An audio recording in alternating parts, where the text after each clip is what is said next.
चलो भाई देखो अब मैं क्या करता। ये जो संसद है चलती तो है नियमों से है और नियम भी कांग्रेस के द्वारा ही बनाए गए हैं। अब यदि एक फैमिली कोई ये समझ ले कि भाई हम संसद से ऊपर हैं तो ये तो पॉसिबल है नहीं इंडियन डेमोक्रेटिक सिस्टम में।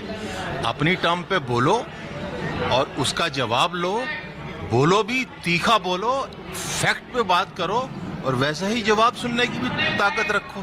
जब जवाब सुनने की बारी आती है तब ये संसद छोड़ के भाग जाते हैं। ये फंस गया सीएम, इसे पार्टी की मीटिंग समझ के फंस गया। एक बात बताइए, अमेरिका के साथ ट्रेड डील हो गई। हाँ, ट्रेड डील हो गई। अमेरिका का राष्ट्रपति इसका उद्घाटन कर रहा है, वही जानकारी दे रहा है। इसके बाद हमारी सरकार उसकी पुष्टि कर रही है कि हाँ जी हो गया, बहुत बहुत धन्यवाद।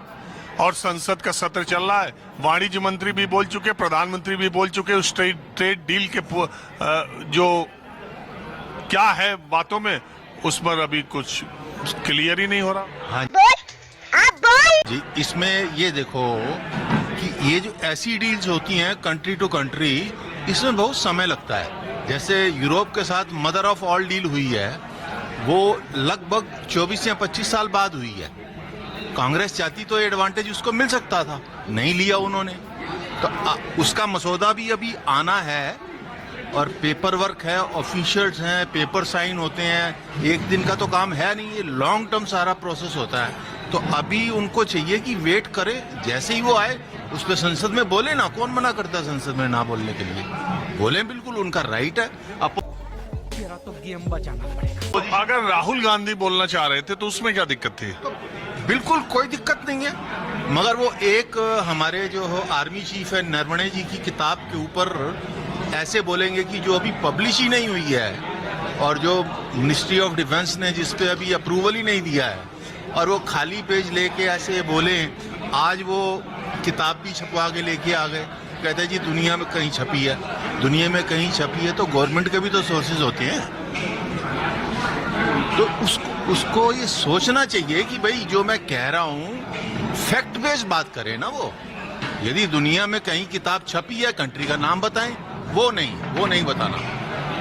और अभी तो रुको, क्लाइमैक्स अभी बाकी। हम लोगों के नेता जननायक राहुल गांधी जी को, ओहो, इनके तो नेता ही है जननायक। हम लोगों के जननायक नेता राहुल गांधी जी को बोलने संसद में नहीं दिया जाता है और माइक बंद कर लिया जाता है। किसी भी मुद्दे पे आप ले लीजिए, इसलिए उस पर बोलना कोई पक्ष विपक्ष की बात नहीं है। जो सत्ताधारी है वो अपनी मोनोपोली चला रहा है। हम है तो हम है। ये कानून नहीं चले, ये लोकतंत्र इस तरीके से नहीं चलता है। लोकतंत्र के मंदिर में बैठ के न्याय चाहिए जनता का। जनता चुन के भेजती है, विपक्ष वाले को, पक्ष वाले को भी, लेकिन वो सुनने के लिए तैयार नहीं है। गलत है तो गलत है, सही है तो सही है, वो भी सुनने के लिए तैयार। वो कह रहे हैं ना कि संसद नियमों से चलेगा ना। अब वो क्या कह रहे हैं भाई साहब, नहीं कह रहे हैं। हम जो कह रहे हैं, हम भी अपनी बात को रख रहे हैं, उन्होंने भी अपनी बात को रखा है। दुनिया तो सुन रही है। आप क्या कह रहे हैं? मैं कहूँगा जो कोई भी 500 आदमी बैठे हुए हैं, कुछ विपक्ष में हैं, कुछ सत्ता में हैं, एक नियम बनाया गया है और आप उस नियम को नहीं मानेंगे, उस तरह से नहीं चलेंगे तो वो होता ही है, गतिरोध होता ही है। विपक्ष का भी नेता को बोलने का जो नियम है उसी के तहत बोलेंगे ना। तो सरकार का जो कहना है, जो भाई साहब ने बताया, सही किया। तो गेम बचाना पड़ेगा। प्रधानमंत्री को ना सुनने की परिस्थितियां किसने पैदा की? प्रधानमंत्री जी ने ही पैदा की है।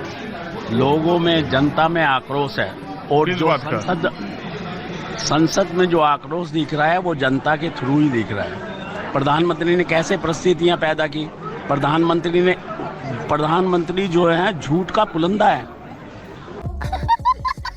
उसने जो वादे किए कोई पूरे किए? सबका साथ, सबका विकास, सबका प्रयास, सबका क्या है ये? किसी का विश्वास पाया? किसी का विकास किया उसने?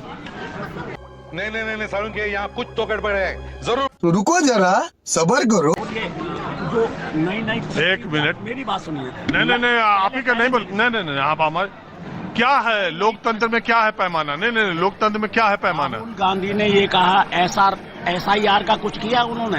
राहुल गांधी ने कहा ये झूठी सरकार है, ये मतलब झूठ के बेस पर सरकार बनी है। ये सरकार बननी ही नहीं थी। राहुल गांधी से पत्रकारों ने आज सवाल पूछा हाँ कि अब जेपी नड्डा ने आपको ये कहा है, वो कह रहे हैं कि आप बीजेपी के एम्प्लॉई, आप बीजेपी वालों से जाके क्यों नहीं पूछते हो कि राहुल गांधी ने क्या कहा। अरे आप कह रहे हैं कि किसी को सुनने की आदत ही नहीं है, कोई किसी से सवाल नहीं पूछे, सवाल पूछो तो कहे ये बीजेपी वाला है, ये कांग्रेस वाला। मंत्री आपके आशीर्वाद मेरे सर आंखों पर। मैं जरा देश के सामने कुछ हकीकत बोलना चाहता हूँ और मुझे विश्वास है मीडिया इस ऐसे विषयों पर जरा डिबेट कर ले। क्या क्या कहना क्या चाह रहे हैं भाई आप? महंगाई दर पर किसी को विश्वास है? 15 लाख पूरे देश को है। नौकरियां मिली, किसी को नहीं है। हमने मेक इन इंडिया का अभियान चलाया है और नौजवान अपने ही इलाके में रोजगार कमाए ताकि शाम को अपने माँ बाप के पास जाकर के बैठ। ये क्या सुन रहा हूँ? सब क्या देखना पड़ रहा है? बड़े खतरनाक लोग हैं। तो मेरा आप लोग को आदाब, नमस्कार। आप लोग हमारी वीडियो देख रहे हैं, इसके लिए बहुत बहुत धन्यवाद है। मेरा नाम विजय है, आप लोग देख रहे हैं भगत लोल चैनल के वीडियो। जैसे कि आप लोग पीछे देख ही चुके हैं कि किस प्रकार से जो है संसद में हंगामा चल रहा है। इस दौर में जो है पक्ष और विपक्ष दोनों में, सत्ता में जो बैठे हैं उनका भी दायित्व बनता है कि संसद को सही से चलाना और मिलजुल कर जो है आगे जनता की बात को उठाना। तो वहीं पे देखा जाए तो सरकार खुद नहीं चाहती है कि संसद में कोई भी बातचीत हो, मसला कोई निकले, तो वो हंगामा दोनों तरफ से मचता है। तो सरकार का दायित्व बनता है, जो है विपक्ष का दायित्व नहीं बनता है कि संसद को चलाना। तो सरकार में, सत्ता में जो लोग बैठे हैं उनका जो है दायित्व बनता है कि संसद को सही से चलाना और मेंटेन करके रखना। तो वहीं पे जो है विपक्ष के ऊपर ही लोग, जो बहुत सारे लोग आरोप लगा देते हैं कि जो है विपक्ष के लोग जो है संसद को नहीं चलने दे रहे हैं, कोई भी सुनवाई नहीं होने दे रहे हैं, ये लोकतंत्र में नहीं है, ऐसा लोग बोलने लगते हैं। तो क्या जो है संसद को चलाना सरकार का काम नहीं है? क्या विपक्ष का काम है संसद को चलाना? तो ये बिल्कुल सही नहीं होगा। सरकार में जो बैठे हैं जो लोग, उनका काम जो बनता है कि संसद को चलाना, आगे बढ़ाना। जब विपक्ष का काम नहीं है तो लोग जो है सत्ता के बजाय जो है उनके पक्ष में जो है जो सवाल करते हैं कि जो है विपक्ष वाले ही जो भी काम हो रहा नहीं होने दे रहे हैं। तो क्या विपक्ष वाले की जो है इतनी सीटें हैं या उनका सरकार में कोई पावर है कि वो लोग किसी भी काम को होने से रोक दें? तो ये बिल्कुल सही नहीं होगा। सरकार में जो लोग बैठे हैं उनका काम बनता है, उनका दायित्व बनता है कि सबको लेकर चलना। सरकार अगर सबका साथ सबका विकास बोलती है तो उस पर भी खड़े उतरना चाहिए और जो है जनता का मुद्दों को जो उठाना चाहिए संसद में, और विपक्ष के नेता को भी बोलना चाहिए और सत्ता के नेता को भी बोलना चाहिए, तभी किसी का भला हो सकता है। ऐसे जो संसद को नहीं चलने देना, ऐसे तो किसी का भला होने वाला नहीं है। तो संसद में अगर आवाज़ उठेगी, किसी प्रकार का सबको बोलने दिया जाए जो है बारी बारी से, तो जब भी सबका विकास हो सकता है। तो आप लोग की क्या राय है, आप लोग हमें ज़रूर बता सकते हैं कमेंट करके कि संसद में कौन किसको नहीं बोलने दे रहा है। आज ही हमारी इसी वीडियो थी, तो आप लोग हमें ज़रूर बताएं कमेंट करके, हम आपके लिए इस तरह की वीडियो बनाते रहते हैं। जैसे कि